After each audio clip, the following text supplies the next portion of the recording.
बिस्मिल्लाहिर्रहमानिर्रहीम। Doctor Lubna Shaukat, PhD और post doc मेरा ऑस्ट्रिया के शहर वियना से। मेरे फील्ड ऑफ स्पेशलाइजेशन है पेडागोजी, एजुकेशनल साइकोलॉजी और रिसर्च। मैंने अपनी पिछली वीडियो में आपको ये बताया था कि जब हमने रिसर्च के लिए कोई टॉपिक सिलेक्ट करना होता है तो सिलेक्शन के लिए हमें 6 W's जो हैं उनको मद्देनज़र रखना चाहिए। आज मैं आपको ये बताऊंगी कि रिसर्च का जब हम एक टॉपिक फाइनल कर लेते हैं, हमने अगर 6 W's का आंसर कर लिया है और उसके बाद हमने कोई एक टॉपिक जो है वो फाइनल कर लिया है, उस टॉपिक को हम किस तरीके से उसकी स्टेटमेंट लिखेंगे, उस टॉपिक को हम फ्रेम कैसे करेंगे, उसका तरीका मैं आज आपको बताऊंगी। सबसे पहले तो मैं डिफ़ाइन कर दूं कि रिसर्च टॉपिक क्या है। Research topic is an area of interest that a researcher focuses on investigating, exploring or studying in depth for doing research work। यानी रिसर्च वर्क करने के लिए एक रिसर्चर जिस टॉपिक को फोकस करता है, उसके बारे में इन्वेस्टिगेशन करता है, उसको एक्सप्लोर करता है या उसको डिटेल में स्टडी करता है, उसको हम रिसर्च टॉपिक कहते हैं। मैं आपको रिसर्च टॉपिक फ्रेम करने के लिए एक फार्मूला बताना चाहती हूँ जो कि 4 कंपोनेंट्स पर मुश्तमिल है, जिससे आप अपना रिसर्च टॉपिक जो है वो फ्रेम कर सकते हैं। इस फार्मूले को IPCO कहते हैं और IPCO में I का मतलब इंटरवेंशन है। इंटरवेंशन वो स्पेसिफिक ट्रीटमेंट है जो कि हमने अपने रिसर्च वर्क में इम्प्लीमेंट करनी है, जिसका असर हमने रिसर्च वर्क में देखना है, अपनी पॉपुलेशन से जिसके बारे में डेटा लेना है। उस इंटरवेंशन को या ट्रीटमेंट को हम आई से रिप्रेजेंट करेंगे। उसके बाद है पॉपुलेशन वो ग्रुप ऑफ इंडिविजुअल हैं जो कि हमारी स्टडी में फोकस्ड हैं, जिनसे हमने डाटा लेना है या इंफॉर्मेशन लेनी है, जो कि हमारी स्टडी से मुतालिक इंडिविजुअल्स का एक ग्रुप है। उसके बाद है कंपैरिजन को मैंने C से रिप्रेजेंट किया है और C का मतलब ये है कि हमें अगर किसी अल्टरनेट ग्रुप के साथ कंपैरिजन करना है तो वहाँ पर हम इसको कोई ट्रीटमेंट दे रहे हैं हम, और ट्रीटमेंट जो है वो 2 ग्रुप्स के दरमियान कंपैरिजन है या 2 से ज़्यादा ग्रुप्स के दरमियान कंपैरिजन है, तो वहाँ पर हम कंपैरिजन यानी C का वर्ड यूज़ करेंगे जो कि एक कंपोनेंट है इस फार्मूले में।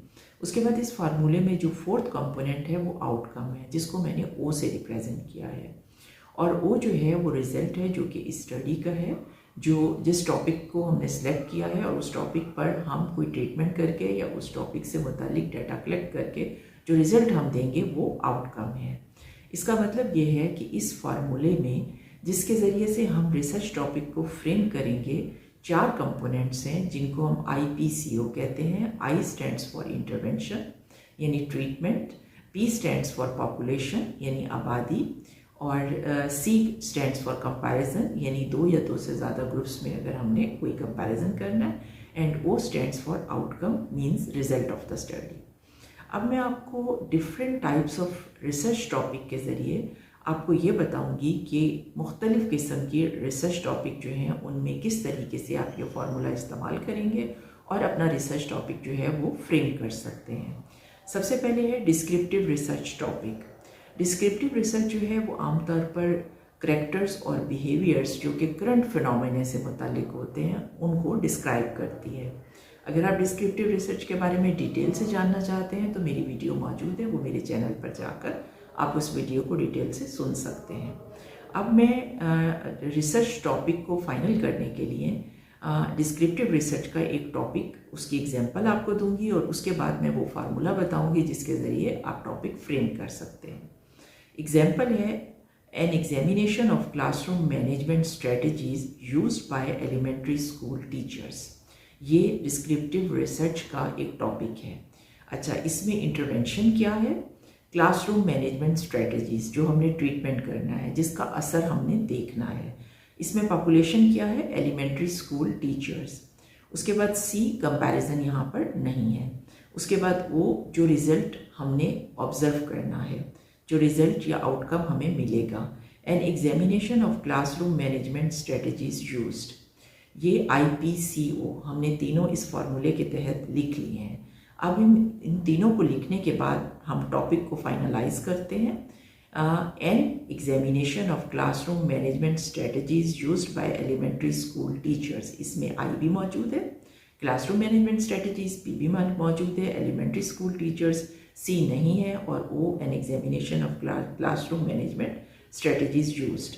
हम इस तरीके से इन चारों एलिमेंट्स को या कंपोनेंट्स को लिखने के बाद अपना टॉपिक फ्रेम कर सकते हैं। हमें ये 4 कंपोनेंट एक रिसर्च टॉपिक को फ्रेम करने के लिए चाहिए होते हैं और ये मैंने डिस्क्रिप्टिव रिसर्च टॉपिक के फ्रेम करने का तरीका एग्जाम्पल से वाजे किया है। अब मैं आपको कोरिलेशनल रिसर्च टॉपिक को फ्रेम करने का तरीका बताऊंगी। कोरिलेशनल रिसर्च जो है वो 2 या 2 से ज़्यादा वेरिएबल के दरमियान जो है वो असरात को या रिलेशनशिप को देखती है। ये वेरिएबल को मैनिपुलेट नहीं करती, जिस तरह का रिलेशनशिप है जस्ट उस रिलेशनशिप को हमें बता देती है। इस रिसर्च का टॉपिक है जो मैं आपको बता रही हूँ, कोरिलेशनल रिसर्च का topic investigating the relationship between parental involvement and academic achievement among middle school students. अब ये कि ये टॉपिक मैंने आपको बता दिया। इस टॉपिक को फ्रेम करने के लिए जो 4 चीज़ें हैं, IPCO जो फॉर्मूला है उसके मुताबिक I the relationship between parental involvement and academic achievement, I है कि हम देखना क्या चाहते हैं। सेकंड है P यानी पॉपुलेशन, मिडिल स्कूल स्टूडेंट्स हमारी आबादी है। C कंपैरिजन यहाँ पे नहीं है। O इन्वेस्टिगेटिंग एकेडमिक अचीवमेंट यानी ग्रेड्स के बारे में हम मालूम करना चाहते हैं कि क्या पेरेंटल इन्वॉल्वमेंट से तालिब इल्मों के ग्रेड्स बेहतर हो जाते हैं। तो ये 4 चीज़ें हैं। जब आप इस टॉपिक को फ्रेम करना चाहते हैं तो IPCO लिखें। IPCO में ये चारों चीज़ें लिख लें और उसके बाद अपना टॉपिक जो है वो कोरिलेशनल रिसर्च का फ्रेम कर लें। उसके बाद थर्ड मैं जो आपको टॉपिक की एग्जांपल दे रही हूँ ये एक्सपेरिमेंटल रिसर्च टॉपिक है। एक्सपेरिमेंटल रिसर्च 2 या 2 से ज़्यादा वेरिएबल्स को मैनिपुलेट करती है। अगर आप गौर करें तो कोरिलेशनल रिसर्च जो है वो वेरिएबल्स को मैनिपुलेट नहीं करती, सिर्फ वेरिएबल की कंडीशन बताती है कि क्या रिलेशनशिप है वेरिएबल्स के दरमियान। जो एक्सपेरिमेंटल रिसर्च है ये वेरिएबल्स को मैनिपुलेट करती है, जो 2 या 2 से ज़्यादा हो सकते हैं, और वो ये ऑब्ज़र्व करती है कि इन वेरिएबल्स के दरमियान आपस में क्या जो है वो ताल्लुक़ पाया जाता है। हम इसके लिए एक टॉपिक, इसकी एग्जाम्पल मैं आपको बताती हूँ। Examining the effect of flipped classroom एक वेरिएबल है। Examining the effect of flipped classroom instruction on reading comprehension in high school English classes.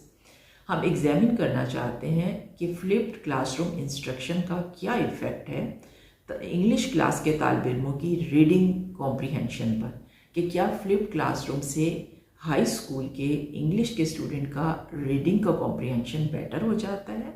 ये एक टॉपिक है। इसको फ्रेम करने के लिए अगर हम एक्सपेरिमेंटल रिसर्च के बारे में टॉपिक फ्रेम करने जा रहे हैं तो हमें IPCO फार्मूला यूज़ करें।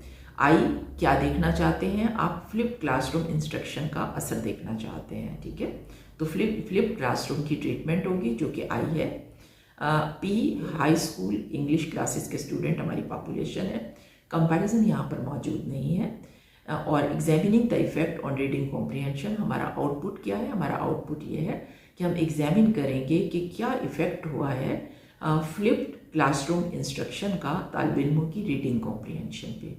मतलब ये है कि टॉपिक लिखने के लिए आपने जस्ट ये फार्मूला अपनी नोटबुक पर लिखना है, IPCO।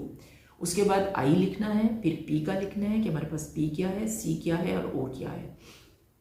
जब हमें आई भी मिल गया, फ्लिप क्लासरूम इंस्ट्रक्शन मिल गई, हमें P मिल गई कि पॉपुलेशन हाई स्कूल के इंग्लिश के क्लासेस के स्टूडेंट हैं, C नहीं है, और हम इफ़ेक्ट को एग्जामिन करना चाहते हैं फ्लिप क्लासरूम इंस्ट्रक्शन के स्टूडेंट की रीडिंग कॉम्प्रिहेंशन पर। IPCO फार्मूला लिखने के बाद आप अपना टॉपिक फ्रेम कर सकते हैं। एनालिसिस